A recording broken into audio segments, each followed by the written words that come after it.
As we record this week's program, the wheat market is described as being on the defensive, but prices have improved a bit over the past week.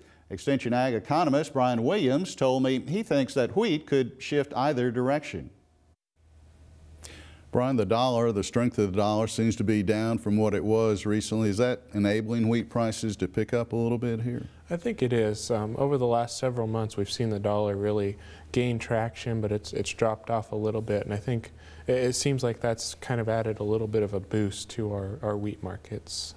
Well, I know I ask you this when we are here talking about wheat about every time, but it does seem like Russia, the Ukraine, that area, there may be some concerns bubbling back up now about particularly weather? Yeah, the weather at the moment, it looks like it has been favorable, but it looks like they're expecting a little bit of drier weather, so it's definitely something to watch going forward, but right now there's really no huge concerns at this moment.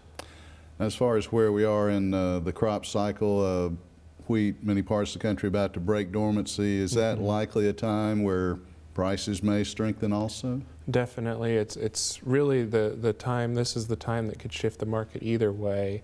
As that wheat comes out of dormancy, there's some concerns in both the southern plains and the northern plains about it being dry there.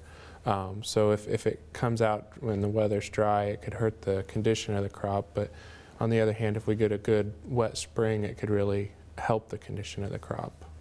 And for those areas that do have severe winter type temperatures, this would be the time that if there had been weather damage that would become apparent. Right? Yeah, it is. Okay. All right, looking ahead here, would you say maybe prices overall have been a little too cheap as far as wheat?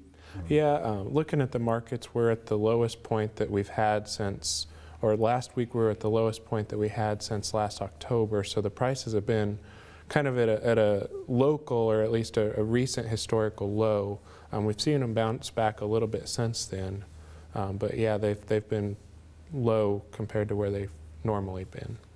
So as we enter the latter half of February here, what kind of trend might we see then for wheat?